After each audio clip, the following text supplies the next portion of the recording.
ser 9h35 agora. Prontinho, já está gravando. Ok.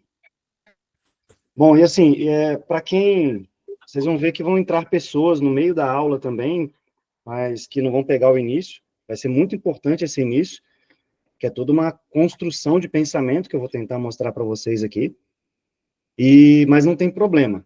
Toda hora que alguém tiver alguma dúvida, levanta a mão, que eu paro ali, tiro a dúvida e vou continuando. Não tenho pressa nenhuma de terminar a aula, tá? A intenção é que fique entendido.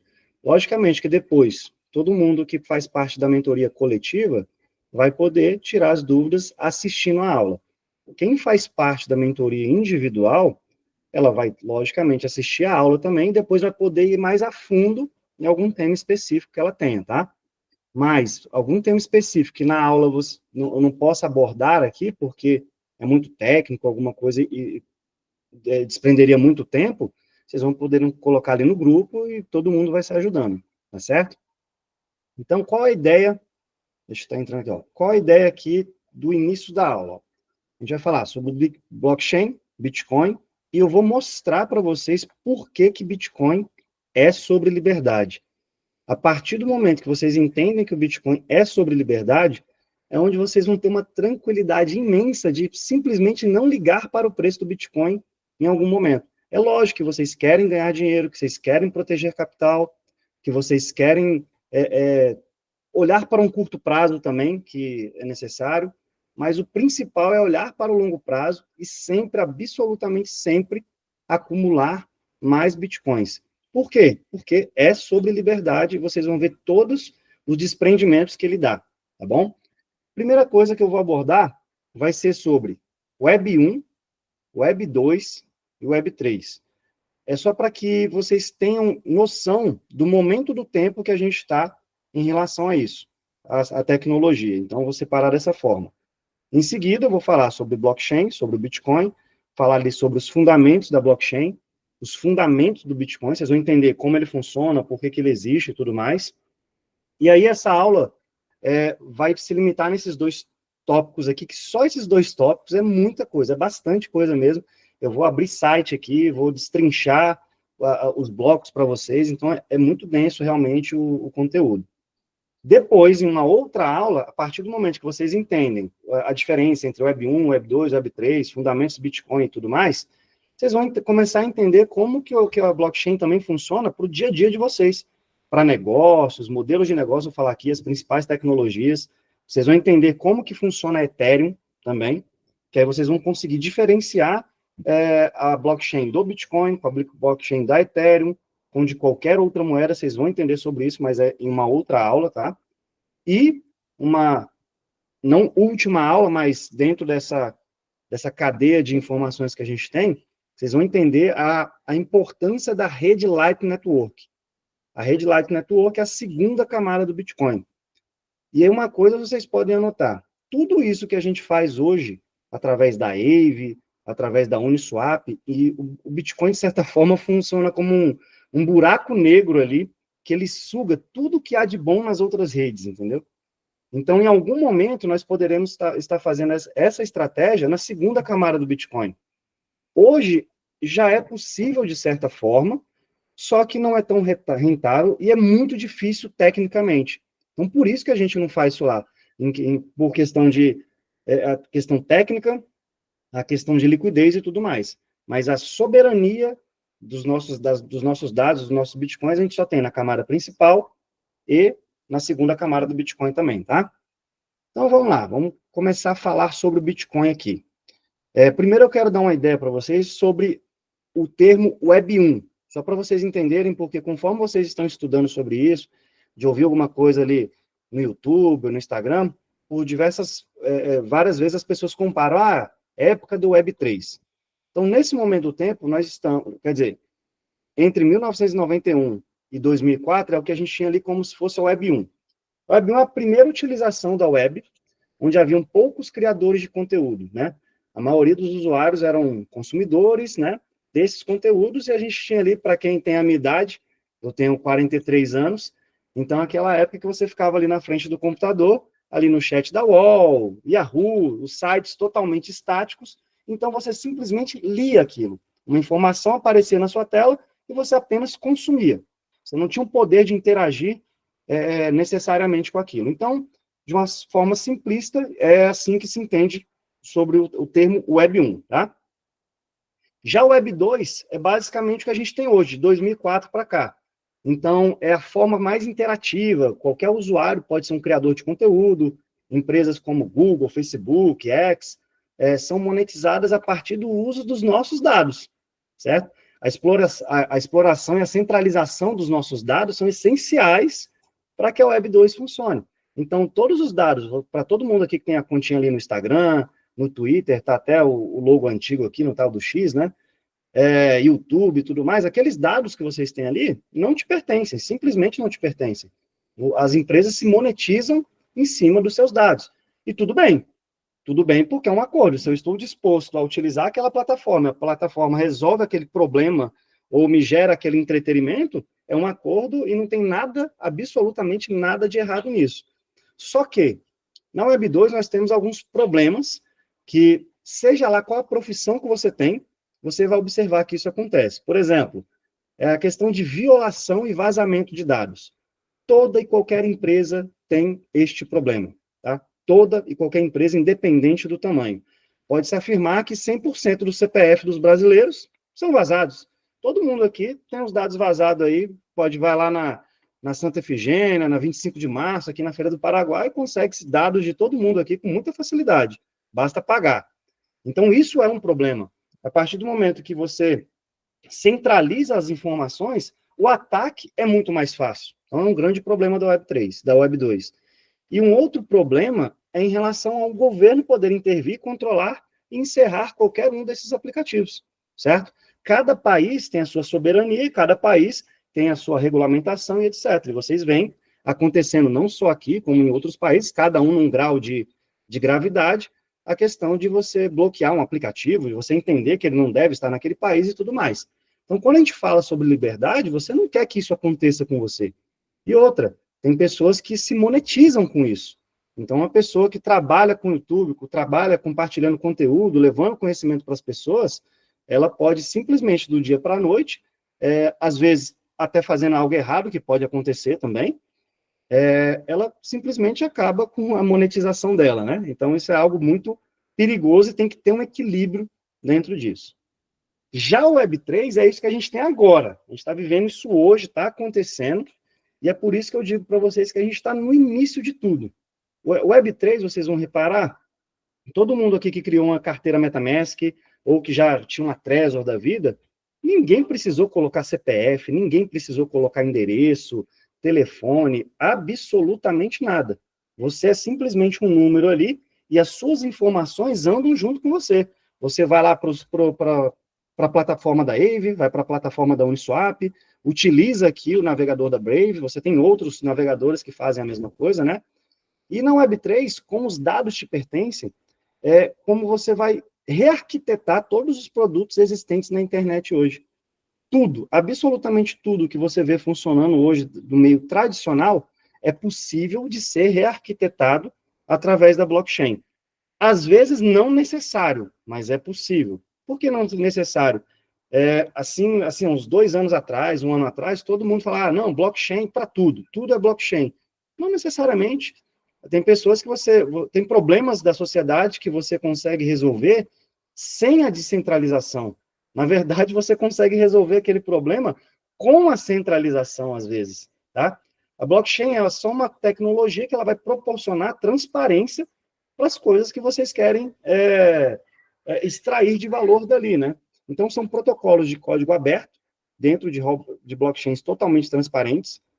O direito dos dados pertence a vocês, a democratização, a descentralização, a infraestrutura de computação e o gerenciamento de dados, hospedagem, armazenamento, tudo isso está envolvido com a blockchain e faz confluência com o termo Web3. Então, o Bitcoin está inserido nisso, smart contracts na rede Ethereum, por exemplo, em diversas outras redes, carteiras digitais como MetaMask, tem outras como Web e tudo mais, NFTs, Quando vocês forem entender, quando eu for mostrar para vocês sobre a rede da Ethereum, vocês vão entender a importância dos NFTs também. É a confiança, são os tokens de propriedade que você tem. Então, até aqui, está claro o que é Web 1, Web 2, Web 3? Está bem tranquilo? Sim. Beleza, suave. E só por último, então, só para massificar, Web 1 você pode até descartar, é só para você entender a história e a linha do tempo disso. Mas a comparação principal que vocês precisam entender é o que diferencia a Web 2 da Web 3. Então, 3 tópicos simples. O Twitter, na Web 2, pode censurar qualquer conta ou qualquer tweet. Isso depende ou da empresa, né, que ela pode fazer isso, ou então ela tem que cumprir ordens, né, em relação a isso. Já na Web 3, isso é impossível. Você tem diversos protocolos de redes sociais que você simplesmente não é censurável. Você pode fazer o que você quiser ali, e é onde a gente tem aquela balança. Poxa, será que eu posso fazer o que eu quiser? É sobre liberdade. Então, quando você fere a liberdade de outra pessoa, isso está completamente errado, tá? Então, tem que sempre pensar no equilíbrio, né? Serviços de pagamento podem decidir não permitir o pagamento para um dado tipo de serviço. Vou dar um exemplo, eu mesmo, eu já tive conta bloqueada no Itaú, no Banco do Brasil, no próprio PicPay. Eu tive conta bloqueada no PicPay quando eu trabalhava no PicPay. Se eu não trabalhasse lá, talvez eu não tivesse minha conta desbloqueada, né? Por quê? Porque eu fui tentar comprar Bitcoin naquele momento do tempo e bloquearam a minha conta. A partir do momento que viram, opa, o que você está fazendo com essa moeda de bandido aí? Antigamente era assim, né? Então, os serviços de pagamento podem fazer isso. Já na Web3, não. Vocês podem perceber que quando vocês fazem qualquer transação através da sua carteira MetaMask, Trezor, Ledger, etc., você faz o comando que você quiser, você manda dinheiro para quem você quiser a qualquer momento do tempo, tá? E os servidores de apps como Uber, iFood, Airbnb podem cair e afetar a renda de trabalhadores, que foi aquilo que eu falei anteriormente. Então, vamos supor que se proíba o Uber no Brasil por algum motivo. Hoje em dia, se isso acontecer, de certa forma até seria bom para a Web3. Não a curto prazo, porque as pessoas ainda não conhecem como funciona a descentralização desse aplicativo. Mas existe um Uber descentralizado. Logicamente que para a pessoa ter conhecimento suficiente para fazer aquilo e as pessoas começarem a utilizar aquilo, tem uma linha do tempo a ser seguida, que aquela pessoa que tem aquela renda diária que ela precisa para ganhar hoje, pagar a conta amanhã e etc., ela vai ser extremamente afetada. Mas solução já existe. Tá? Na Web3, qualquer aplicativo que suba-se ali numa plataforma blockchain totalmente descentralizada, ele é simplesmente imparável. Tá? Então, a grande diferença entre o Web 2 e o Web 3, as 3 principais, que para massificar para vocês, são essas aqui. Até aí tudo certo, né? Beleza. Sim. Agora, vamos aqui sobre blockchain. Todo mundo aqui, não todo mundo necessariamente, mas percebam, talvez há um ano atrás, vocês estavam ali vivendo a vida de vocês, tudo tranquilo, tudo funcionando, e de repente começou esse barulho, blockchain, blockchain, blockchain, blockchain. E a primeira percepção que a gente tem é que é uma nova tecnologia, né? Mas a blockchain não é uma tecnologia nova, ela é uma junção de tecnologias de criptografia, tá? Então, a primeira aparição do termo blockchain foi lá em 2008, no artigo acadêmico Bitcoin, um sistema financeiro eletrônico peer-to-peer, um sistema de pagamentos de pessoa para pessoa. Quem escreveu este artigo foi Satoshi Nakamoto, e Satoshi Nakamoto é simplesmente um pseudônimo para o suposto criador do Bitcoin. Então, blockchain não é uma nova tecnologia, ela é uma junção de tecnologias. E aí depois, é aquela parte que eu falei, que depois, quem quer ir um pouco mais a fundo sobre a história desse termo, tem lá no paper, você tem um site que você consegue acompanhar tudo que Satoshi Nakamoto falou com outras pessoas num fórum privado que existia, e esse termo aqui não era o termo que as pessoas queriam, o termo blockchain, tinha time alguma coisa, esqueci qual era outro termo, né, para representar isso. Então, é simplesmente um nome que foi dado, tá? Então, uma recomendação que eu dou para vocês, a maioria aqui já deve ter assistido esse filme, certo? Quem não assistiu o Jogo da Imitação? Não assistiu, não? Eu não. Ó, quando terminar essa aula aqui, e para quem vai assistir gravado depois e tudo mais, mesmo que você tenha assistido, assista de novo. A partir do momento que você entende como funciona a blockchain e o Bitcoin, você vai ter uma outra percepção em relação a este filme. Porque é como a criptografia, ela já existe desde que o mundo é mundo. Justamente a junção de várias criptografias é o que a gente tem sobre o blockchain. A forma que ela é usada hoje é o que a gente dá esse nome blockchain. Mas, por exemplo, a criptografia é capaz de resolver guerras, né? Então, é isso que vocês têm que ver num filme como esse. Você vai dar uma olhada lá, bem bacana. Eu adoro esse filme, de vez em quando eu assisto de novo. E agora o principal. Isso aqui, vocês vão começar a perceber que a simplicidade do Bitcoin, ela encanta. Porque olha só, vou ler aqui as partes grifadas, ó. Uma versão puramente peer-to-peer de um dinheiro eletrônico que permitiria pagamentos online que fossem enviados diretamente de uma parte para outra, sem que passe por uma instituição financeira. O que é isso aqui? Satoshi Nakamoto, ele fez essa proposta em um fórum descentralizado, que existe uma história também que não dá para contar ela toda aqui hoje, que é dos cyberpunks, que são pessoas que tentavam criar soluções à parte do governo, certo? Eles tentavam fazer isso de forma anônima.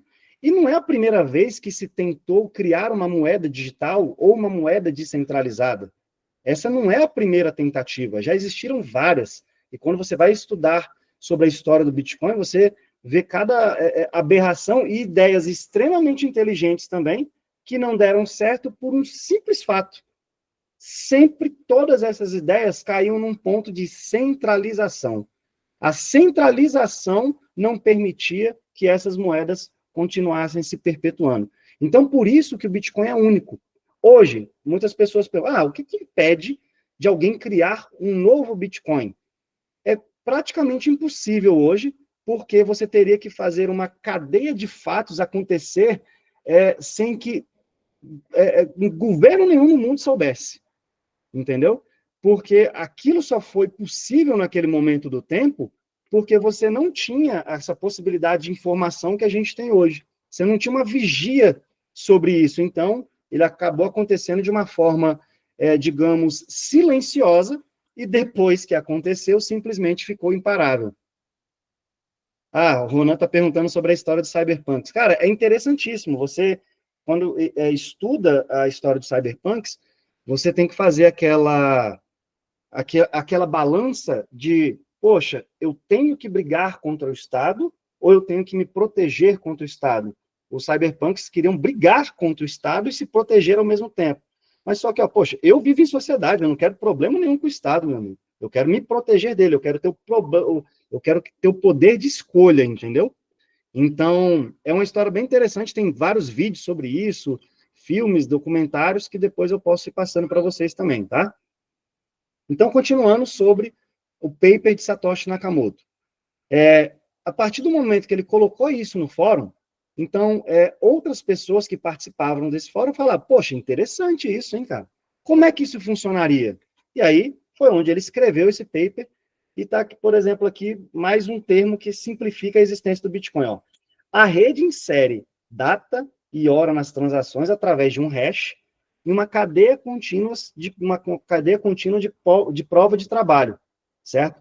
E isso vai formando um registro, que ele não pode ser alterado sem que essa prova de trabalho seja refeita.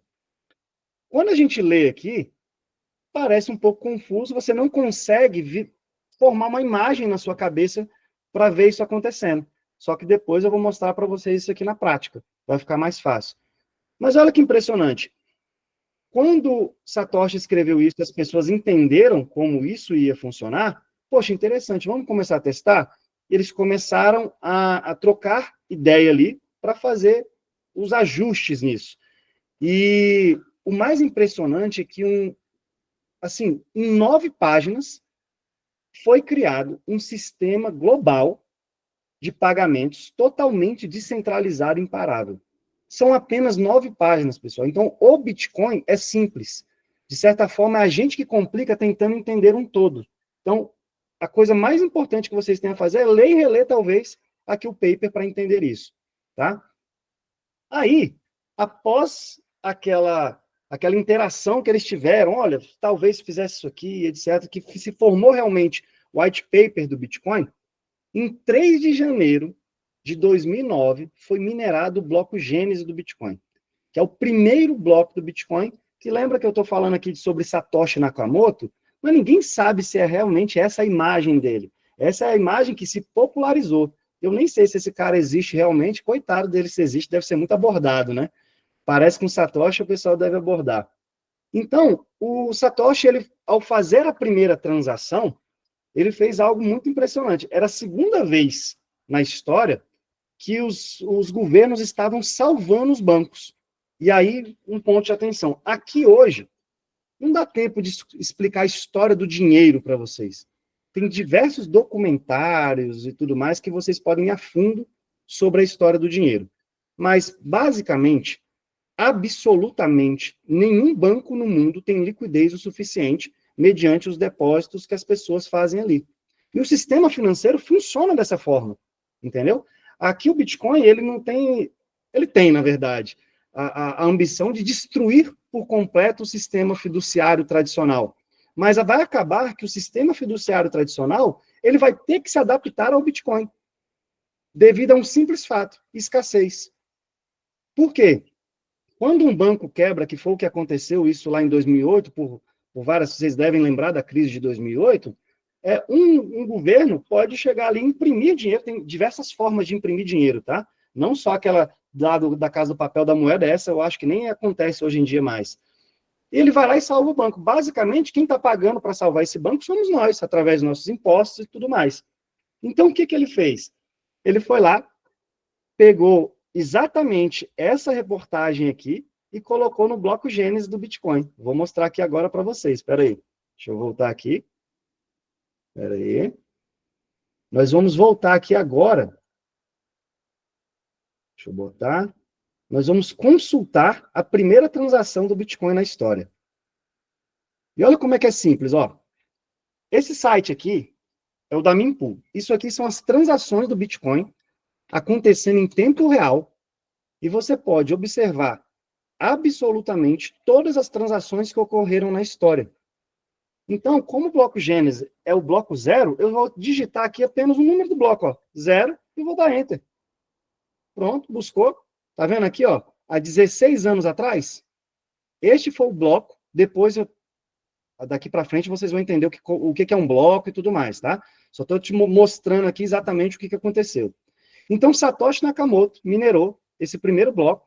Então, está aqui mostrando que ele ganhou 50 bitcoins para validar este bloco, certo? E aqui ele escreveu, ó, tá lá, escrito para sempre. É uma informação importante falando que pela segunda vez o chanceler britânico estava tentando salvar os bancos. Então, ele fez justamente para aquilo ficar registrado para sempre na história a importância do Bitcoin para o mundo. O Bitcoin, ele impede que dinheiro seja impresso. Ele impede que dinheiro, ele tenha como que fala? Ele tem o limite de emissão dele, que é simplesmente imutável.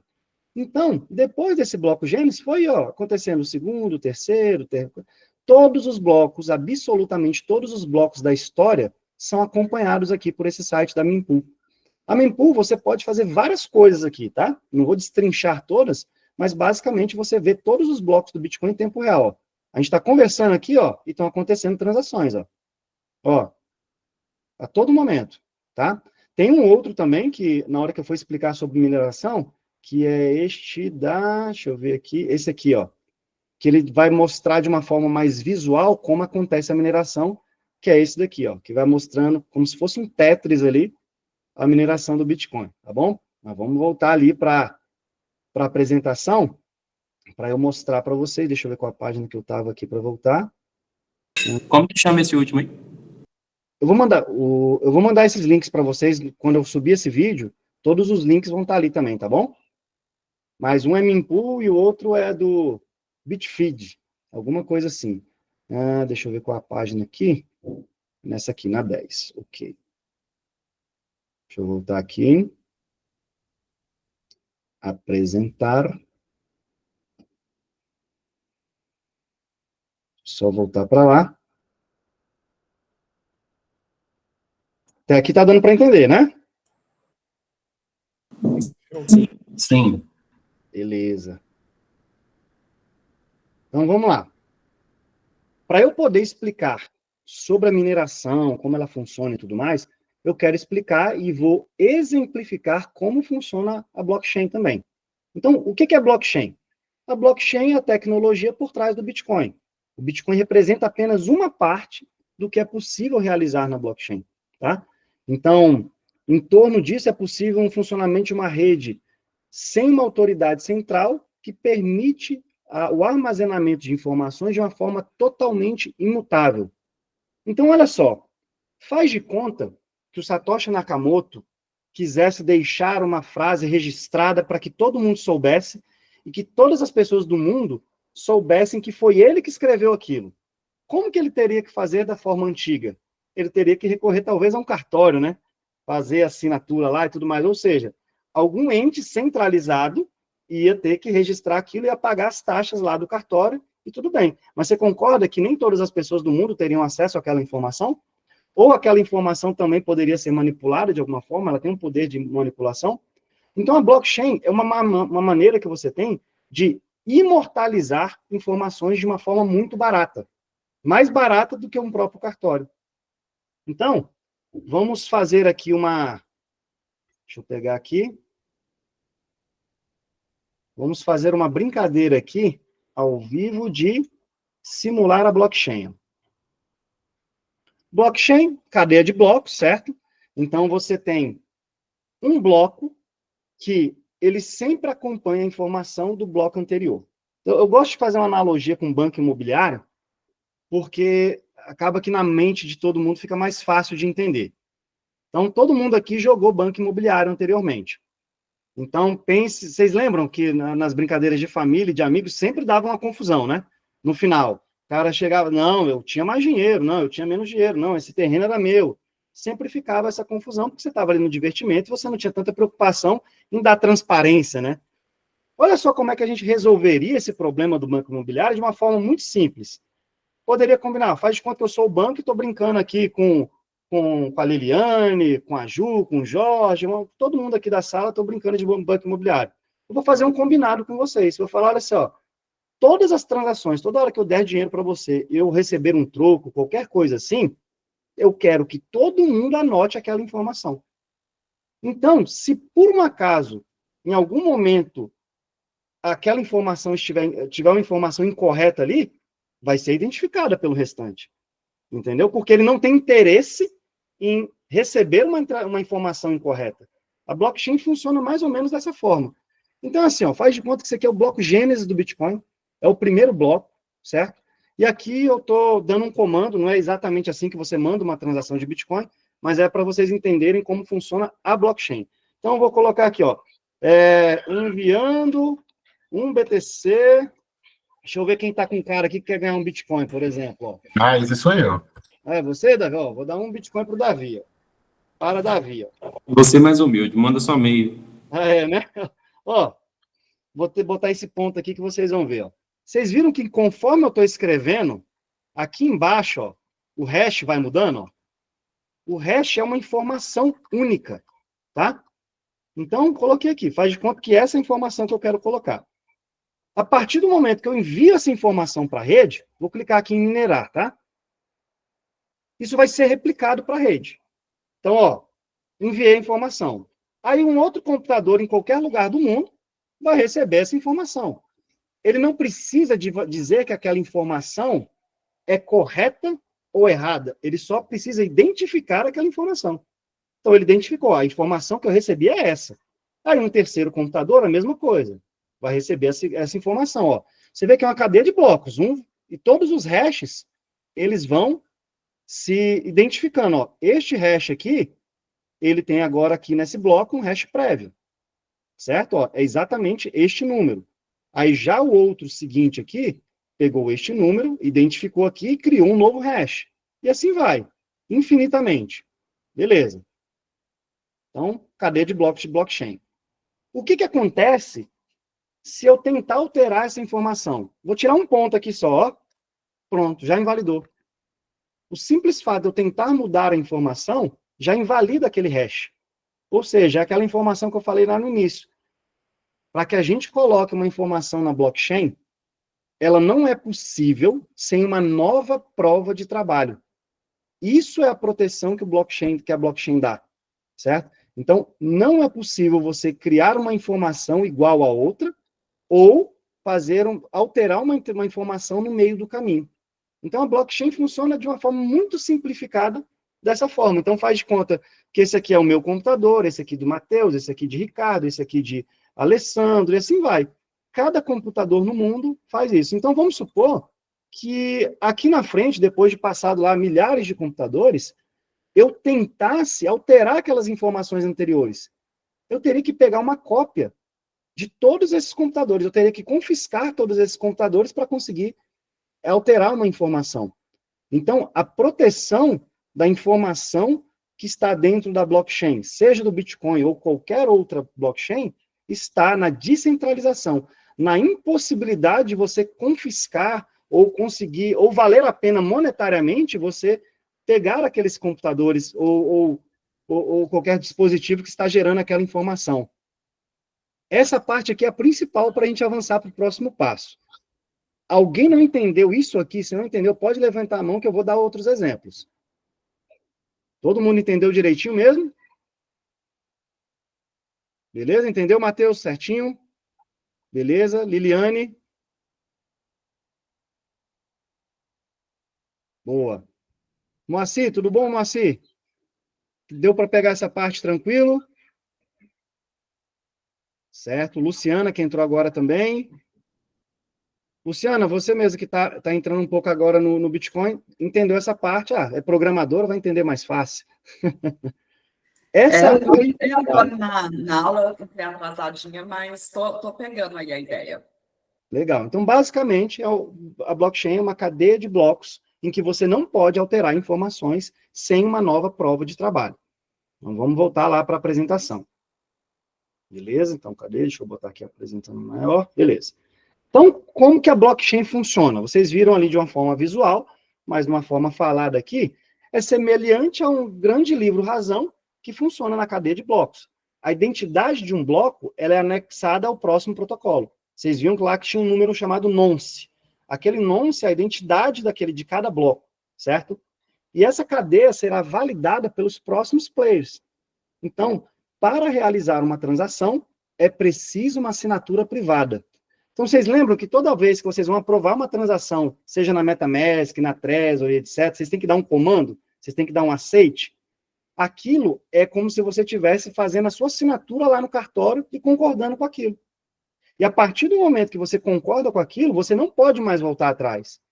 Tá? Ao mesmo tempo que é uma proteção para que as suas informações não sejam alteradas, também é um grande desafio para a nossa mente, porque a gente é acostumado a cometer um erro e querer ligar no 0800 para que o banco resolva para a gente, né? Aqui a gente não tem essa possibilidade. A nossa liberdade também gera muita responsabilidade, né? Então, para adicionar uma transação ao livro, a maioria dos participantes deve concordar. Aí agora onde eu vou dar uma exemplificada nisso aqui. Deixa eu colocar aqui, peraí, que vai ser o próximo passo da mineração. Tá. Isso aqui é a rede do Bitcoin. Não tem esse negócio de esquecer o senha não, Cesário. Esqueceu já era, meu amigo. Olha só, isso aqui é a rede do Bitcoin funcionando em tempo real, tá? Então, cada bloquinho desse daqui é alguém enviando Bitcoin para alguém agora. Cada uma tem um valor. Por exemplo, essa daqui é alguém enviando 1,5 milhão de reais em Bitcoin neste momento. Já essa daqui é de 610 milhões. Vou pegar uma menorzinha. Essa menorzinha aqui é de 4.900 reais. E assim vai. O que está acontecendo na prática? A informação é enviada para os nós de Bitcoin que tem espalhado no mundo. Nenhum de vocês aqui ainda tem um nó de Bitcoin. Mas é muito simples você ter um nó de Bitcoin. Só que você tem que saber por que você vai ter e como utilizá-los. Eu vou mostrar como que você pode baixar. Lembra que eu mostrei ainda agora a transação de Satoshi Nakamoto há 16 anos atrás? Vocês podem ter na casa de vocês essa cópia. Ou seja, a partir do momento que você tem um nó de Bitcoin na tua casa, você tem a cópia desse sistema bancário descentralizado global. E ninguém pode tomar aquilo de você. Se você pode armazenar num computadorzinho escondido e etc. A não ser que você perca aquilo. Então, vou mostrar aqui onde que você pode verificar isso. Cadê? Deixa eu botar aqui. Aqui. Ó, esse site aqui é o bitcoin.org. É como se fosse o site oficial do Bitcoin. Não tem um dono específico esse site. É uma organização e ele pode sair do ar a qualquer momento, aí nunca saiu, porque você vai trocar de URL. Mas todas essas informações que tem aqui também tem na blockchain. Então, é imparável. Então, aqui você pode dar uma brincada com isso. Isso aqui é um mecanismo de estudo. Então, ele está te falando aqui, começar agora, escolher sua carteira, ele vai te dar coisas voltadas simplesmente para o Bitcoin. Conselho, não precisa se embrenhar aqui, tá? Porque vocês podem mastigar essa informação comigo. Eu estou aqui justamente para isso. Estudar aqui é para uma pessoa que está talvez estudando sozinha, ou, logicamente, quando ela quer se aprofundar mais. Vamos supor, o Matheus faz parte da mentoria individual. Depois dessa aula aqui, podem ter coisas que ele quer entender um pouco mais a fundo. Então, eu posso utilizar informações daqui para dar uma aula individual para ele, me aprofundando nisso. Mas quem não faz parte da mentoria individual pode se debruçar aqui à vontade. Então, você tem aqui, as pessoas que estão envolvidas, os desenvolvedores, começando, como funciona, documento em branco, recursos, tudo aqui você tem, inovação. Vou clicar aqui em inovação. Ele está te mostrando aqui várias coisas sobre a transparência, como que funciona tudo. E agora, deixa eu ver onde que está aqui agora a questão para baixar o nó do Bitcoin. Deixa eu ver. Tem tempo que eu não baixo aqui. Participe, apoie, comprove, recursos, evento, Bitcoin Core, aqui. Olha só. Tem 27 GB hoje todo o sistema do Bitcoin. Basicamente, o que vai fazer? Se eu clicar aqui para baixar isso, aí vou escolher se é o Windows, Mac, Linux e tudo mais, eu coloco isso no meu computador e eu tenho todas as minhas informações, desde o primeiro bloco, armazenadas para mim. É possível vocês fazerem isso com banco ou qualquer outra coisa? Não. Por isso que aqui você pode ser o seu próprio banco. Então, você baixou isso para o seu computador, inclusive eu vou falar, não façam agora, tá? Para quem já tem um pouco mais de conhecimento, pode fazer, mas você vai baixar à toa, você não vai saber interagir ali ainda. Mas é só para você entender como é possível você ter a cópia de tudo. Quanto mais pessoas no mundo baixam este download aqui, mais descentralizado o Bitcoin fica. Então, o que você pode fazer? Você fala, olha, vou baixar esse programa aqui, esse protocolo de consenso no meu computador, e você vai começar a aprovar as transações, validar as transações que estão acontecendo a todo momento. Isso não é minerar, tá? Minerar é uma coisa, aprovar as transações é outra. Então, a partir do momento que você tem isso aqui no computador, o que acontece na prática? Todas essas pequenas transações aqui são nós espalhados pelo mundo que estão reconhecendo que alguém quer fazer aquela transação e que está disposto a pagar uma determinada taxa para que a sua transação seja aprovada. Tá? Então, cada um está assim, opa, fiz isso aqui. Então, cada nó identifica isso. E aí, depois entra o minerador. O minerador que vai aprovar, que ele vai descobrir um problema matemático muito complexo, e ele vai aprovar aquele bloco. Vai aprovar, não, ele vai descobrir aquele bloco, vai ser remunerado, vai ganhar as taxas daquilo tudo, e aquela transação está escrita ali para sempre. O que acontece com aquela cópia que você fez do nó do Bitcoin? Ela tem que ser atualizada, certo? Então, por isso que a partir do momento que você baixa, você tem que botar na internet e deixar ali, Ele só vai aumentando de tamanho. Então, por isso que é importante entender quando você vai baixar, por que vai baixar, em qual computador você vai baixar, certo? Aí, até agora que deu para entender essa questão, a diferença entre nós e o minerador? Beleza, Davi, ok. Certo. Show. Vou voltar aqui agora na apresentação para continuar explicando ali com os exemplos certinho. Então, vamos lá. O que é a mineração? Expliquei ali o que é o bloco, e agora eu vou mostrar o que é a mineração para vocês entenderem como que isso vai se unificar. A blockchain, como a gente viu anteriormente, é um grande livro-razão distribuído entre muitos computadores. Ponto. Para adicionar uma informação, é preciso ela ser validada. Quem validou? Os nós. Eles identificaram aquela informação ali na blockchain. O processo de validação é chamado de mineração. O minerador utiliza recursos para fornecer segurança para a rede. O que são esses recursos? É poder computacional. Tá? Em troca, o minerador é recompensado. Então, quando ele encontra aquele bloco, que ele resolveu um problema matemático muito complexo, ele é recompensado com bitcoins, assim que o Bitcoin começa a existir. E aí, ó, a recompensa pode vir através de taxas e os tokens que são o Bitcoin. Por que eu coloquei aqui essa imagem de uma pessoa minerando ouro? Porque a analogia ela é muito boa. O Bitcoin é um ouro digital. E pensem comigo, faz de conta que alguém aqui tem um terreno e que tem ouro lá embaixo do seu terreno. Para você transformar aquilo em valor, você concorda que você tem que investir dinheiro primeiro? Você tem que investir em maquinário, pessoas, licença ambiental, você tem que colocar dinheiro primeiro, você tem que fazer a prova de trabalho para depois que você extrai aquele metal precioso, você ainda tem vários processos químicos para transformar naquilo em algo que vai ser realmente comercializado de alguma forma. E o ouro é um ativo milenar que vai ser utilizado ali para joias, para transferência de informações, tem várias coisas que o ouro é utilizado há milênios, concorda? Então, ele tem o seu valor. Então, vale a pena uma pessoa, uma instituição, uma empresa, minerar Bitcoin, trazer para a sociedade e trocar aquilo por algo que importe para ela, seja dinheiro, meios de troca e assim vai. Com o Bitcoin é a mesma coisa. O Bitcoin ele não vai existir do nada. O Bitcoin você precisa, primeiro, identificar um bloco, resolver um problema daquele bloco, e você está disputando com vários computadores no mundo. Então, antes, lá atrás, eu com o meu computador comum dentro de casa, eu podia fazer essa disputa, que quem resolve o problema matemático primeiro, recebe a recompensa daquele bloco, e de todas as taxas.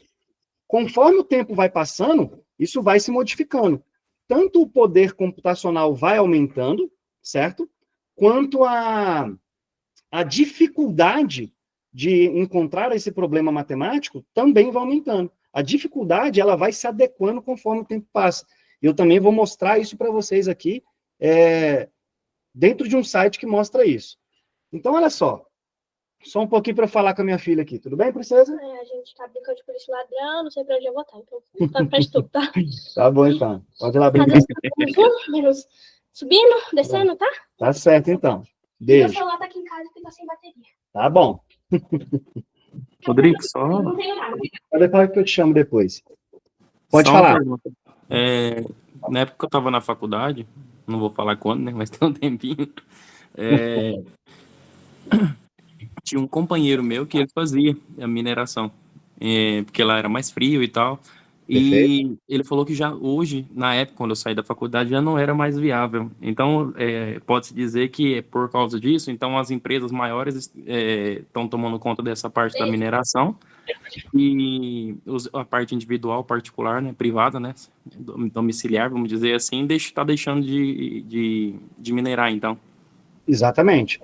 É o momento do tempo. Então, lá atrás, quem enxergou essa oportunidade primeiro, teve grande vantagem. É a mesma coisa. As pessoas que identificaram aquelas regiões que tinham ouro e extraiu primeiro, ela teve vantagem. Então, conforme o tempo vai passando, as coisas vão se adequando.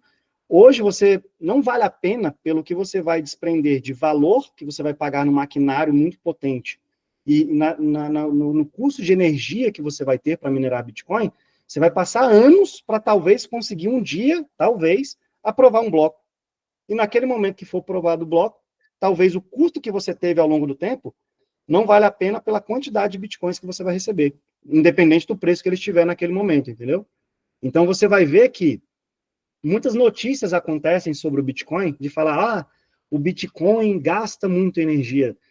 O Bitcoin, de uma forma simples, ele simplifica e ele democratiza a distribuição de energia no mundo. Porque você tem um incentivo monetário de buscar energia limpa, consequentemente mais barata, para poder minerar Bitcoin. Então é onde você vê empresas se deslocando para lugares mais frios, onde a energia elétrica é mais barata, e assim vai. Então você tem diversas formas de gerar energia ou de aproveitar a energia que ia ser desperdiçada. Então você vai ver vários casos no mundo de lugares em que a pessoa está fazendo mineração de Bitcoin até com gato, né? Você vai ver lugares no mundo em que o governo está subsidiando aquela energia gasta. Você vai ver lugares no mundo que as pessoas estão utilizando simplesmente gás que vem do fundo da terra para poder minerar Bitcoin. Então, todo tipo de geração de energia limpa, quanto mais limpa a energia, mais barato para se minerar Bitcoin. Então, você tem um incentivo monetário de empresas ao redor do mundo buscando isso. Uma pessoa comum, ela talvez não vai ter essa possibilidade nesse momento do tempo, mas as empresas fazem isso com muita facilidade. É bem legal. Entendido essa parte também? Então, beleza. Então, mineração, basicamente, se você fizer sempre na sua cabeça a analogia de, poxa, para que um Bitcoin seja criado, preciso vários computadores no mundo trabalharem, disputarem, fazerem ali todas essas probabilidades matemáticas para acertar aquele bloco e ser recompensado. Então, ele não vem do nada, tá? Então, existe um investimento para que o Bitcoin seja criado. Então, não é uma moeda que vem simplesmente do nada. E depois, um pouco mais no final, que eu vou mostrar uns gráficos ali para vocês, vocês vão ver as comparações do Bitcoin com o ouro, do Bitcoin com o dólar. Vocês vão ver as comparações para entender quais os problemas que o Bitcoin resolve no mundo também. Tá bom? Sobre mineração, tranquilo. Essa parte, ela não é simples de entender e já adianto. Se alguém tiver com vergonha de falar, poxa, não estou entendendo nada, ou então, com certeza, eu já fiz isso também lá atrás, eu fingia que estava entendendo, depois eu vou assistir isso sozinho, vou anotar e vou tentar. Não perca tempo com isso, não, pergunte, não tem problema, que realmente não é fácil de entender, porque é contra-intuitivo para algumas coisas. Você para assim, poxa, como é que algo tão valioso ele é criado através de sistemas de criptografia em que ninguém está controlando isso? Simplesmente os incentivos das pessoas fazem com que isso aconteça. É difícil de massificar realmente, não tem problema, tá bom? Qual que é a relação da mineração com o nó que você acabou de falar? Porque a mineração, pelo que eu percebi, é o que vai dar segurança, e o nó é o que vai autorizar, é o que vai dar permissão, vamos dizer assim? Eu nem fiquei boiando. O nó, ele é a identificação que alguém está querendo fazer uma transação na rede. Então, vamos supor, você baixou um nó na sua casa, e eu tenho um nó aqui na minha casa. Na hora que eu for enviar uma transação na rede principal da blockchain, o seu nó aí, se ele estiver ligado à internet, ele vai identificar que eu estou querendo fazer isso. Você só não sabe que sou eu, mas você está identificando isso. O simples fato de identificar significa que você está disponibilizando poder computacional para guardar uma informação para sempre. Entendeu? Porque a partir do momento que lembra, é um grande livro-razão. Então faz de conta que o nó, ele é uma planilha do Excel em que aquela informação foi alimentada. Cada vez que vem uma nova informação, aquela planilha continua sendo alimentada, entendeu? Então, você não paga, você não recebe nada para ter um nó. Você não é remunerado para ter um nó. Você está só protegendo a rede porque é benéfico para você. Deu para entender direito? Agora ficou top. Sim. Então, quanto mais nós, mais protegido o Bitcoin é. Exatamente. É onde eu digo que aqui vocês vão entrando numa linha do tempo em que, vamos supor, tem muita gente aqui que não sabe absolutamente nada ainda sobre o Bitcoin, mas entrou, opa, eu quero ganhar dinheiro com o Bitcoin. É um motivo, e é viável, e é bacana. Mas quanto mais você entende sobre os fundamentos dele, você pode extrair ainda mais do que ele proporciona, entendeu? Isso aqui é só o primeiro passo. Daqui a pouco, você tem a sua pool de liquidez trabalhando para você, você tem ali estratégia com a Uniswap, tranquila, protegendo com a Aave, daqui a pouco você tem outras formas de proteção, daqui a pouco você pode ter um nó. Esse nó, que depois vão ter as aulas sobre Light Network, você pode ser literalmente um banco. Um nó é onde eu posso falar assim, ó, estou disponibilizando o meu poder computacional para identificar transações na rede, isso é a segunda camada que eu vou entregar depois, para que toda vez que alguém, vamos supor que o Eli quer fazer uma transação lá para o Renan, você concorda que a comunicação, se passar pelo, vamos supor que ele está na Espanha e o outro está no Uruguai, eu posso ser um nó no meio desse caminho que está aprovando essa transação. E aí eu vou pegar um custo disso. Olha, todo mundo que passar aqui pelo meu nó, eu quero cobrar 0,0001 Bitcoin. Então, posso ganhar dinheiro simplesmente proporcionando o meu poder computacional para aprovar transações. E eu escolho quanto que eu quero receber. Se eu colocar muito caro, talvez ninguém vai querer aprovar uma transação no meu nó. Mas se eu colocar um valor equilibrado, eu posso ganhar dinheiro com isso também. Pode falar, Ju. Na verdade, então, assim, o nó é para transação, né? E a mineração é uma outra etapa, é a validação, mas assim, quem minera você falou sobre fórmula matemática, né? É quem descobre essas fórmulas.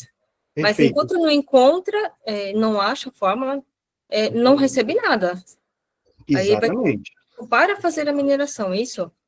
Exatamente. Vou até voltar aqui, ó. Vou aqui na mempool, ó. Olha só. O último bloco minerado foi esse daqui, ó.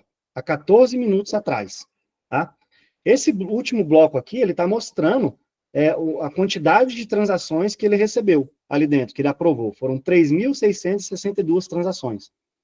Então, este minerador, sei lá quem é, qualquer empresa ou pessoa no mundo que aprovou este bloco, que validou este bloco, recebeu como recompensa 3,25 bitcoins e todas as taxas que estavam incluídas nesse bloco, certo?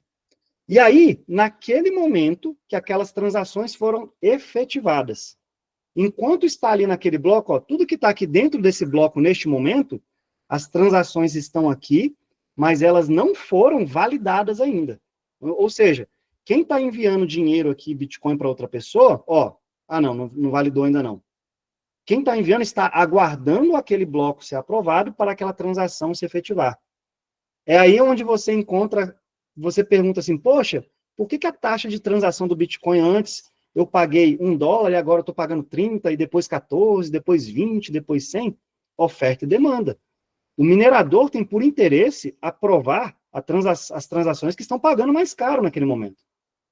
Então, se ele está aprovando a transação cara e está tendo demanda, vai ficar mais caro.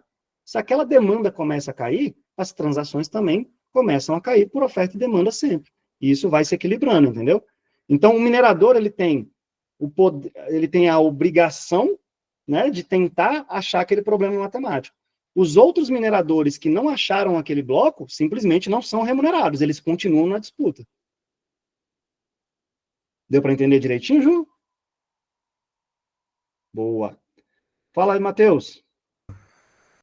Rodrigo, quando você fala que no nó você vai disponibilizar uma capacidade de armazenamento, essa capacidade de armazenamento é do meu próprio computador, digamos assim, ele vai ocupar como se fossem documentos que eu estivesse salvando aqui, porque assim, são muitas transações, né? Isso. Cada segundo nós temos milhares de transações. Pode ser que ele acabe com toda a capacidade de armazenamento no computador. Sim, é isso? Exatamente. Assim, hoje em dia você já não tem esse problema mais, tá? Porque hoje, quando você vai baixar o nó do Bitcoin, você já tem uma possibilidade de fracionar aquilo. Na hora que você vai baixar, digamos, uma parte daquilo, porque você tem ali um negócio chamado ZK Rollups, que é uma possibilidade que você não precisa olhar os blocos anteriores, você quer saber dali para frente, mas se for preciso, vai ter que ir lá olhar. Mas olha só, se você baixar o nó do Bitcoin hoje, ele tem 27 GB. E convenhamos, um computador hoje sem 1 tera, você não compra um computador com menos de 1 tera hoje, entendeu? Então você consegue ter um nó de Bitcoin com muita facilidade no seu computador. Só que o importante é saber para que você vai ter ele. Como é que você sabe, talvez, olhar as transações, mas é importante ter. depois, não é o momento agora, mas depois você vai poder baixar, interagir, para saber como aquilo funciona. E se você simplesmente, ó, baixei uma vez, tirei ele da internet, o que vai acontecer? Quando você voltar aquele computador para a internet, para você atualizar o seu nó, você vai ter que baixar todas aquelas transações posteriores que tiveram na rede, entendeu? E aí aquilo pode representar 1 GB, 2 GB, o que for. Tá. No white paper fala isso também, antigamente, eu não lembro, eu dei uma lidinha nele de novo hoje, e aí, se eu não me engano, tinha que ter um, na época, né, eu nem lembro, 2000, lá vai pedrada, acho que 2009, 2010, 2008, coisa assim. Aí falava sobre a necessidade de ter pelo menos 2 GB de RAM naquela época, porque ele consumia mais ou menos 1 GB por ano, com essas questões dos nós agora. Mas os computadores, igual o Rodrigo falou, hoje é tudo muito mais avançado do que necessita, né? Isso mesmo. Tá, e você tinha falado também que nós não seríamos remunerados por termos um nó. Isso. Mas é possível ser remunerado ao ter um nó, disponibilizando essa validação entre uma transação e a outra. Não. Quando você tem um nó, é só para você ter uma cópia para você mesmo das informações que te interessam.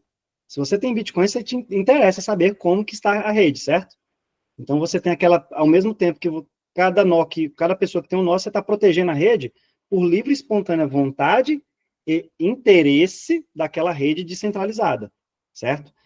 Quando eu falei de você ser remunerado por ter um nó, é uma segunda parte, que é a última lá, que a gente vai falar de Light Network, que é a segunda camada do Bitcoin, que é onde é uma outra possibilidade que aí sim você consegue ser beneficiado por transações que você aprova, entendeu? Vou dar um exemplo simples para não gerar muita curiosidade em todo mundo. Poderíamos, todos nós aqui, temos 19 pessoas na sala. Faz de conta que nós todos aqui temos negócios juntos, eu transfiro todo dia dinheiro para um, para outro, cadeia de suprimentos e tudo mais. Você concorda que a gente teria que usar o sistema bancário tradicional? Se cada um de nós aqui tivéssemos um nó, a gente poderia configurar ali para cada um ter a sua quantidade de bitcoins dentro desse nó, e nós poderíamos fazer transações entre nós para sempre, sem jamais pagar nenhum tipo de taxa. Entendeu? Então vamos supor que cada um aqui tivesse um bitcoin. Você vai fazendo. Então vamos supor que o Matheus foi pagando, até que o bitcoin dele acabou. Então, Matheus, você vai ter que botar mais bitcoin no seu nó para continuar fazendo transações. Mas enquanto a pessoa ali tiver bitcoin, você pode fazer. Isso é de uma forma totalmente gratuita. Você usa o poder computacional para poder fazer transações entre pessoas. Ao mesmo tempo, você pode ter outras pessoas em outras partes do mundo que querem pagar o Matheus, por exemplo. Então, vamos supor que eu tenho o meu nó ligado a um outro nó público em outra parte do mundo. Essa pessoa não tem um nó ligado ao Matheus, mas ela tem um nó ligado a mim, que estou ligado ao Matheus. Ela pode usar o meu nó e eu sou remunerado por isso. Entendeu? É uma parte que você está falando praticamente de um sistema bancário totalmente descentralizado. Mas deu para entender agora, Matheus? Show. Pode falar, Jorge. Seguinte, vamos pensar assim, o nó é como se fosse o meu extrato, né? Eu Isso. puxo e consigo visualizar. Uma coisa que, para mim, eu não consigo entender é como se fosse assim, eu tenho o banco, vamos pensar no tradicional, eu tenho o banco que eu vou lá, mando meu dinheiro está numa conta, eu transfiro para você, eu transfiro para o Matheus, tudo isso está no data center do banco. Isso. Então, se algum dia der algum problema, falar, cara, hackearam tudo, eles têm uma replicação em outro data center, eles puxam backup e recuperam aquela informação. Como que funciona na rede essa questão de onde está a informação que se hoje falar assim, ó, explodiu tudo, onde que eu vou conseguir buscar? E aí eu acredito que tem a ver com essa questão dos nós, mas aí ficou um pouco complexo, saca? Perfeito, ó. É justamente isso que, ó, você concorda, você falou, ó, tá num servidor armazenado, né? É mais fácil explodir esse servidor lá centralizado ou explodir todas essas cópias de nós que tem espalhado pelo mundo? Ah, com certeza lá. Só que aí o que eu não consigo fechar na minha cabeça é assim, eu tenho um nó, beleza. Só que eu preciso linkar, só deu um executável, eu baixo ele e deixo ele rodando. Então, Isso. eu sou, digamos, vamos supor que explodiu tudo que tem no mundo. O meu nó consegue fazer com que o resto continue funcionando. E aí alguém vai copiar. Isso. É assim? A partir do momento que outros nós se comunicam, seja lá por internet, por rádio, via satélite, por Bluetooth, você tem várias formas de comunicação e de transferência de dados. Você consegue, vamos supor que o seu nó ficou desatualizado em algum momento. Quando você se conectar com outro nó, se for disponibilizado na rede, as atualizações você vai poder baixar, e assim vai, entendeu? Então, cada nó tem uma cópia. Então, faz uma analogia com uma planilha de Excel. Eu tenho uma planilha de Excel, você outra, Matheus outra, Verônica outra, cada um tem a sua planilha de Excel. Aí, na minha casa, faltou luz. Depois de 2 horas, vocês estão lá trabalhando, cada um na planilha de Excel, depois de 2 horas eu volto. Você concorda que você vai ter atualizações na planilha de Excel? A partir do momento que eu ficar na rede de novo, eu puxo as informações atualizadas, e aquilo vai continuando, se perpetuando. Basta um nó ter no mundo, e isso nunca acaba. E aí, a minha outra dúvida é com relação à questão da mineração. Porque vamos pensar assim, aqui eu tenho os nós, onde são os meus extratos no mundo inteiro. A mineração é o que faz rodar tudo, né? Eu vou mandar uma transação para você, eu pago uma taxinha para a pessoa poder fazer essa validação. Aí, beleza. Isso. Essa validação hoje, ela é válida porque as pessoas, aí pensando só em Bitcoin, eu pago 3 Bitcoins, 2, não sei quanto, por bloco. Quando finalizar toda a geração dos Bitcoins, os 21 milhões, e não tiver mais nada para minerar, qual vai ser a motivação dos mineradores continuarem, sendo que o custo da mineração é tão alto? Taxa de transação. Aí as taxas vão ficar cada vez mais altas nesse caso. Possivelmente, sim. Eu olho o Bitcoin como uma reserva de valor. Muitas pessoas falam com o Bitcoin como, o Bitcoin nunca vai ser uma moeda. Se você ler o paper, não é que é um meio de troca global descentralizado. É um protocolo de consenso, é um meio de troca. Não é para ser uma moeda, especificamente. Você não vê ninguém andando com ouro na mão. Exatamente. É só coisa para banco que eu falo, governo, digamos assim, né? Isso. Você concorda que se alguém te der uma barra de ouro agora, você gostaria de ter essa barra de ouro. É algo em que você talvez consiga trocar. Só que, porque talvez, você recebe uma barra de ouro, você consegue com certeza dizer que aquela barra de ouro não é falsa? Você não consegue. Você tem que ter um processo químico para você validar, e poucas pessoas no mundo sabem fazer esse processo químico, né? Mas vamos supor que você recebeu uma barra de ouro perfeitinha, tudo bonitinha. Você consegue se locomover de qualquer país sem problemas? Você com uma barra de ouro no bolso, você não sai do país. E assim vai. Então, é um meio de troca descentralizado, o Bitcoin. Por isso que você começa a ver países comprando o Bitcoin. Por quê? Ele é um meio de troca que nem outro país pode travar. Vou dar um exemplo na Rússia. Não foi lá Estados Unidos e travou a comercialização de dólar para a Rússia? Por que agora, há um ano atrás, o Bitcoin era proibido na Rússia? Mesmo proibido, continua, não adianta proibir, mas continuava. Agora o governo incentiva que se tenha Bitcoin. Mas qual o grande risco também? O governo pode incentivar para que as pessoas tenham Bitcoin, poucas pessoas no mundo terão conhecimento suficiente para ter Bitcoin na própria carteira. Essas pessoas, a grande maioria, sei lá, 90%, vai ter Bitcoin na corretora.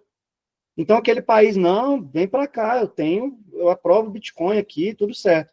De repente, ele vai lá na corretora e, não pode. Por isso que é importante a autocustódia, entendeu? Então, por isso. Deu para entender, então, da mineração? Você vê que a mineração é o que faz, pelos incentivos, que aquilo aconteça. Que as transações sejam aprovadas através de blocos, e aquilo não pode ser alterado nunca mais. E quando o último Bitcoin só vai ser minerado em 2140. E mesmo assim, quando isso acontecer lá na frente, você vai poder ter a possibilidade de troca, porque cada transação vai ter um valor para... Penso eu que somente será... como o Bitcoin vai funcionar como Swift hoje. São somente transações gigantescas. Né? Se eu não vou estar vivo lá em 2140, mas vamos supor que a minha neta, meu neto esteja, e ele tem a Bitcoin na carteira. Aquilo ali vai ser a soberania dele, talvez. Ele não vai ter interesse de transacionar aquele Bitcoin, ele vai ter interesse de colateralizar aquele Bitcoin, que é diferente. Outra coisa, foge até um pouco, mas é vinculada, que há um tempo atrás eu vi que vamos supor, o Bitcoin é o único que não temos um dono, digamos, né? Você tem o Ethereum, que é o do Ethereum, e por aí vai. Eu estava ouvindo a galera falando que existia a possibilidade de, no futuro, eles ampliarem a quantidade de Bitcoins. Isso é fake? Isso é viável em algum momento? Pode, e já foi feito, e pode tentar à vontade. Mas por que é importante a cópia? Há um tempo atrás foi criado o Bitcoin Cash, que é o que a gente chama de fork. Então, o Bitcoin Cash visava justamente isso, aumentar a quantidade de Bitcoins, né? Ou seja, aumentar a quantidade que iam existir. O que acontece? Você não tem a cópia do Bitcoin na sua casa? Você simplesmente não precisa concordar. Fala, não concordo com isso. Então, você, ao invés de aprovar as transações que vêm daquele bloco, você segue no anterior, ou o que aconteceu anteriormente. Então, existe um fork, foi criada a moeda Bitcoin Cash, que seguiu um rumo, e muita gente perdeu dinheiro com isso. Mas aí já é outra moeda, né? Outra. Não é o Você Bitcoin. não tem como recriar o Bitcoin. Toda mudança que for necessária no Bitcoin acaba talvez virando uma outra moeda. Atualizações no Bitcoin vão acontecer, mas são atualizações que você e todas as pessoas que tiverem um nó no mundo vão ter que aprovar. Quando a maioria aprovar, você vai poder escolher em seguir a maioria ou ir para onde for mais interessante para você, entendeu? Então, é totalmente um protocolo de consenso. Bacana? E essa parte interessante do fork, que por isso que eu digo, se você tem um nó na sua casa, você tem a soberania, você tem a cópia daquilo. Você para sempre pode verificar aquilo. Então, se alguém modificar aquele código, você tem um poder, por mais que você não tenha um conhecimento ali ainda, você tem um poder de verificação, entendeu? Beleza? Tem aqui em Brasília, cada um aqui está no estado, tá? Quem quer se aprofundar mais no desenvolvimento do Bitcoin mesmo, que é uma parte mais complexa também, aqui em Brasília eu tenho o BitDevs, que é a gente se reúne toda a última quinta-feira do mês para falar sobre o desenvolvimento do Bitcoin. Poxa, por que nós vamos aumentar o tamanho do bloco do Bitcoin? É uma parte técnica realmente, sabe? Então, por que nós não vamos aumentar o tamanho do bloco? Então, se for feito algum tipo de proposta para que seja modificado algo no Bitcoin, solta-se aquela informação na rede e todo mundo, a grande maioria, tem que aprovar para que ela seja efetivada. Beleza? Então, vamos passar para outra aqui. Ó, isso aqui é muito bacana, que a gente vai falar sobre o halving do Bitcoin. Olha lá. A gente veio falando sobre a importância da escassez do Bitcoin. Então lá, lembra que a gente falou do bloco Gênese? Assim que o Satoshi Nakamoto aprovou aquele primeiro bloco, que foi lá em 2009, ele recebeu de recompensa 50 Bitcoins. E todas as outras pessoas que foram aprovando foram recebendo 50 Bitcoins. Essa aprovação de blocos, em média, ela acontece a cada 10 minutos, tá? Tem aprovação de bloco que acontece com 1 minuto, com 10, com 15, mas em média, no decorrer dos anos, a cada 10 minutos, um bloco é aprovado. A cada 4 anos acontece o que a gente chama de halving. O halving é quando a dificuldade computacional para aprovar aquela transação, aprovar aquele bloco, ela aumenta e a recompensa diminui. Isso é justamente para que você tenha um equilíbrio devido ao poder computacional no mundo que vai aumentando. Então, a máquina que eu tinha em 2009, hoje não consegue nem carregar as coisas simples que a gente faz na vida, concorda? Então, as máquinas elas vão se modernizando. Muitas pessoas têm ali medo do computador quântico e etc. Não tem que ter medo do computador quântico, é mais hoje, o incentivo, vamos supor que exista ali o computador quântico, etc., que não seja de uma empresa apenas, até ele tem um incentivo monetário de proteger a rede do Bitcoin ao invés de atacá-la. Porque na prática aconteceria da seguinte forma: o Google fez recentemente lá, anunciou um computador quântico. Então ele pode falar o seguinte: ele é tão rápido que ele vai tentar, em frações de segundos, alterar aquela informação que tem no bloco anterior. Só que ele teria que fazer isso com todos os blocos anteriores. É inviável. É totalmente inviável que ele faça isso. Porque a partir do momento que ele fizer, a própria rede vai falar: opa, tem alguém tentando fazer algo que não é o correto aqui para a proteção da rede. Então, em questão de minutos, tudo aquilo se normalizaria e o computador quântico só perdeu tempo. Ele não foi remunerado por aquilo. Ele fez um ataque à rede, mas ele não foi recompensado por aquilo. Agora, qual o incentivo que ele tem? Se ele é muito mais rápido que os outros, não é mais fácil ele aprovar a transação de um bloco mais rápido e já ser remunerado imediatamente?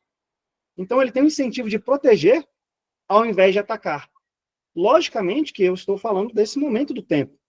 Conforme as coisas vão passando, isso pode mudar. Mas, até agora, não existe nada, absolutamente nada, que gere incentivo para que se ataque a rede do Bitcoin e você seja recompensado por isso, entendeu? Então, o halving, ele acontece a cada 4 anos para que você tenha diminuído pela metade a recompensa e dobrada ali praticamente a dificuldade para que você consiga achar aquele bloco. Então, em 2009 era 50, 2012 25, depois 12, depois 6, depois 3, e o próximo 1 e pouco, que vai ser lá em 2028. E é interessante que a gente pode acompanhar isso em tempo real. Ó. Vou colocar aqui também o site. Vou botar aqui. Cadê do halving do Bitcoin? Aqui. Não. Aqui. Vou botar aqui em português para vocês verem. E o halving do Bitcoin aqui, esse site, ele explica como que acontece o halving. Ó. O que é o evento de redução pela metade dos blocos? Ó, deixa eu botar para o inglês para ele ficar com a data certa aqui. Peraí. Ó, faltam 1.193 dias para que aconteça o próximo halving. Então, daqui quando acontecer esses dias, vai ter a virada ali e o poder, a recompensa dos mineradores cai de 3,12 para 1,56. E você vê que eles têm aproximadamente ali 10 minutos por cada transação. Esse site aqui é muito interessante de vocês acompanharem também, ó, que ele mostra toda a evolução do Bitcoin em relação ao halving, a comparação da inflação do dinheiro fiduciário, né, do sistema monetário tradicional, com a inflação do Bitcoin. Quanto mais o tempo passa, menos inflacionário fica o Bitcoin. Quanto mais o tempo passa, o sistema monetário vai se degringolando, né? Então, tudo você consegue acompanhar aqui, ó. O que aconteceu com o preço a cada halving. E olha só onde a gente está agora. Ó. O último halving foi aqui, ó. O halving que a gente teve agora do Bitcoin foi em abril do ano passado, o Bitcoin estava 65 mil dólares. Então, por isso que eu costumo dizer que o Bitcoin cai para cima, ó. Vai lá, vem, aí tem um halving, aí sobe, ó. Ele não alcançou o preço do último halving. Então, olha que interessante.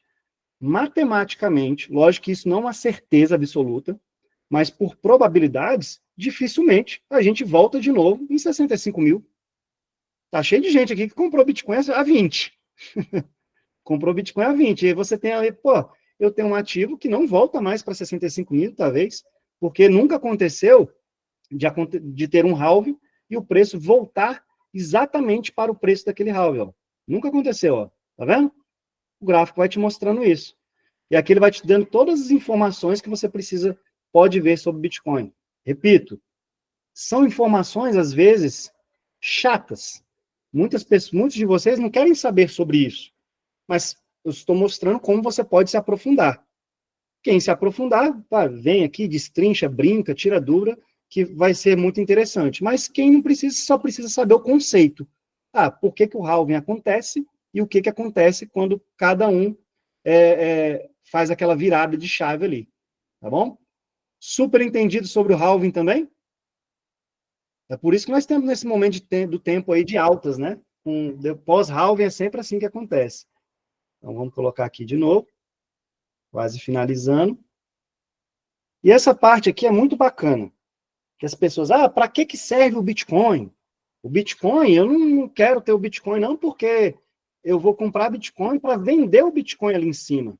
Pode falar, Ju, que podia estar relacionado ao halving, né? Pode falar primeiro. Na verdade eu entendi mais ou menos, assim, essa parte do halving, né, que acontece a cada 4 anos e tal, mas o que reflete pra gente, assim, que é usuário do Bitcoin, no caso? Eu entendo que para mineradores, para quem tem uma influência um pouco maior, mas para gente que não é minerador, o que reflete? Qual a consequência disso? É a escassez. Cada vez que acontece um halving, o seu Bitcoin fica mais raro. Consequentemente, ele, devido à oferta e demanda, ele vai ficar mais caro, proporcional ao dinheiro fiduciário, entendeu? Vou dar um exemplo. Cada vez que alguém, isso não é bom, né? Que tem muita gente que perde as chaves do Bitcoin. Cada vez que alguém perde a chave do Bitcoin, como aquilo é para sempre, o seu Bitcoin se valoriza, entendeu? Porque não tem como recuperar aquilo.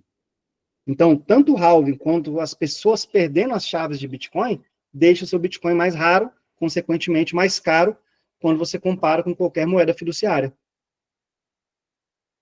Beleza? Aí, pessoal, aqui é onde eu entro naquilo que eu bato na tecla. Vocês lembram, há pouco mais de um mês, as pessoas vendendo Bitcoins a $100.000. E aí, não, de $100.000 está bom demais, realizei o lucro. O que ela vai ter que fazer agora?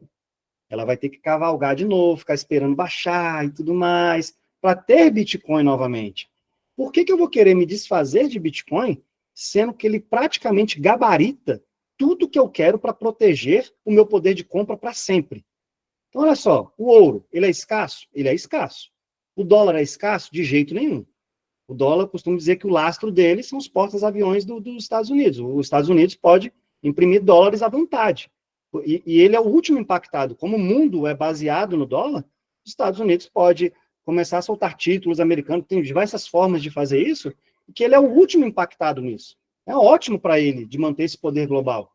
O Bitcoin é escasso, matematicamente escasso. A durabilidade do ouro, ok, do dólar. Se você está falando de durabilidade do papel moeda, qualquer coisinha pode se perder. E como a maioria do dinheiro hoje é dinheiro digital, também pode se perder por bloqueio de governo e tudo mais, né? Já o Bitcoin, durável para sempre. É um protocolo de consenso matemático em que você, para acabar com a durabilidade dele, você teria que acabar com todas as informações que tem todos esses nós espalhados no mundo, né? Uso e adoção, essa é uma parte interessante. Que as pessoas falam, Bitcoin nunca vai dar certo, eu não consigo comprar Bitcoin na padaria. Consegue, você já consegue. Eu só não tenho interesse, porque eu não tenho interesse de vender meu Bitcoin. Eu quero pagar a padaria com R$1, que é uma moeda pior. Né? Então, o Bitcoin, quando eu uso na padaria para alguma coisa, é para fomentar, entendeu? Que aí é onde eu utilizo ali pela BIPA, que eu falo para vocês terem ali a brincadeirinha. Vocês podem utilizar ali pelo Light Network. Você tem cidades no Brasil em que você tem uma economia circular totalmente em Bitcoin. Lá em Jericoacoara é assim, em Rolante, no Rio Grande do Sul, você paga absolutamente tudo com Bitcoin. Você não precisa da moeda fiduciária. E aí, esse comerciante não tem medo da volatilidade, não? Não, porque ele entendeu os fundamentos do Bitcoin. Ele pega aquela moeda, o que ele recebe em Bitcoin, ele guarda. E é um Bitcoin limpo, que ele não precisou comprar numa corretora, entendeu? Já o que ele recebe em real, aí ele vai fazer o que ele quiser, vai pagar as contas e assim vai. E depois, esse Bitcoin que ele recebeu de forma totalmente descentralizada, ele pode colateralizar, não vender, fazer a estratégia que a gente faz e realizar em momento presente também, entendeu? Então, o uso e a adoção, quando a gente fala do Bitcoin, você não precisa querer vendê-lo, mas o ouro você também não compra nada numa padaria. Já o dólar é a moeda mais líquida do mundo. Qualquer lugar do mundo que você for com dólar, você vai conseguir fazer uma troca, vai fazer uma compra, com certeza. Dólar é a moeda mais líquida. Portabilidade. Você não consegue carregar ouro daqui para ali com facilidade, né? Dólar você consegue, entre aspas, porque se for uma quantidade muito grande, tem muito deputado ali que bota na cueca, né? Mas se for pego, você não consegue. Já o Bitcoin, cara, você transporta para qualquer lugar do mundo, armazenando apenas 12 palavras na sua cabeça, 12 ou 24. Armazenou aquilo, está protegido, entendeu? Você, inclusive, é um meio de você deixar herança para os seus parentes através do Bitcoin também. Tudo isso são camadas que vocês vão aprendendo ao longo do tempo, mas é possível. A portabilidade é tranquila. A divisibilidade do Bitcoin, ou do ouro. Pô, você chegou com a barra, como é que vai comprar o pão dividindo ali? Não tem jeito. Já do dólar, mais simples, do Bitcoin também. E armazenamento do ouro, péssimo. Você demanda um custo muito alto para armazenar ouro, tanto por segurança e tudo mais. Do dólar, relativo. Do Bitcoin, basta guardar na mente. E a falsificação, ouro é falsificável. Cada vez mais o ouro, por várias descobertas químicas que vai se fazendo, você consegue falsificar ouro de uma forma que uma pessoa comum como eu não vai conseguir identificar se aquilo é ouro de verdade ou não. O dólar também é falsificável. O Bitcoin simplesmente não é falsificável. Quando você, já vou te falar, tá, Matheus? Quando você pega isso tudo aqui, aí você olha, um país gostaria de qual desses aqui? Um país para ele ter mais soberania ainda. Pô, ele quer o que gabarita. Ele consegue fazer isso tudo. É lógico que ele vai querer ouro também, o dólar por ser a moeda fiduciária mais poderosa do mundo, mas ele quer Bitcoin também, entendeu? Então, o poder do Bitcoin está na liberdade que ele proporciona, na descentralização que ele proporciona também, e totalmente inconfiscável e imparável. Pode falar, Matheus. Quando você fala que você pode viajar para qualquer lugar do mundo com suas 12 ou 24 palavras, se você tem acesso ao seu patrimônio, você está dizendo, por exemplo, uma MetaMask, né? Porque se tiver na hard wallet, você tem que levar junto. Não. Se você perder... Não. Você, inclusive, assim, ó, como funciona a hard wallet? Ela é simplesmente para que você gere as suas chaves sem contato com a internet. Só para isso. Mas se você hoje, você guardou suas 12 palavras em algum lugar, não foi? Sim. Pode tacar fogo na sua hard wallet. Que você pode recuperar as suas palavras em qualquer dispositivo, mesmo sem comprar uma outra hard wallet. Você pode baixar o Bitcoin Core ali e botar lá as suas 12 palavras para ter acesso ao seu saldo. As suas 12 palavras são a chave do cofre, certo? E o cofre é a base do Bitcoin que está descentralizada no mundo. Basta você ter acesso a qualquer computador no mundo que você vai acessar o seu saldo. Entendi, não sabia disso. Obrigado. Até para exemplificar isso, para quem não entendeu, para quem ainda tem a MetaMask, muitas pessoas, quando iniciam aqui, independente da quantidade de dinheiro que a pessoa tenha, eu sempre peço que inicie com um valor muito baixo. Então eu falo, cara, faz uma carteira MetaMask da vida aqui. Ele vai colocar com um valor baixo para ele entender como funciona. Vocês concordam que quando você cria sua carteira MetaMask, você está criando no computador, e o seu computador pode ter um vírus em que está ali tirando print da sua tela e você nem viu. Entendeu? Ou seja, pegou suas 12 palavras e pode roubar o teu dinheiro. Já quando você tem uma Trezor ou outros dispositivos como OnKey e outras carteiras físicas que existem, é uma maneira que você tem de gerar as 12 palavras no dispositivo. Você conecta esse dispositivo no computador, mas essas palavras nunca aparecem no computador. Elas ficam no dispositivo. E aí você tem lá todo o open source ali daquele dispositivo que mostra que a criptografia é de que você gerou aquelas palavras sem que aquela empresa que construiu aquele hardware tivesse acesso, entendeu? Por isso que tem essa, digamos, briga entre Ledger e Trezor. A Ledger, eu não teria a Ledger. Para quem tem, eu já até falei, olha, se você tem a Ledger, vá se desfazendo aos poucos. Né? Porque às vezes você está ali na estratégia, não dá para você desmontar tudo de uma vez só. Mas a Ledger, ela não me dá transparência no código dela para falar efetivamente que ela gerou aquelas 12 palavras sem ela ter acesso. A Trezor me proporciona isso, a OnKey também, e outras também tem, entendeu? Pode ser que isso mude. Daqui a pouco, de repente, a Ledger, para se manter no mercado, ela vai ter que provar isso. Nunca aconteceu de um vazamento da Ledger, tá? A pessoa, nesse momento do tempo, está segura. Ninguém nunca hackeou uma Ledger. Mas, a partir do momento que existe a possibilidade, eu não quero estar exposto àquilo. Só isso. Ficou claro, Matheus? Entendi, obrigado. Boa.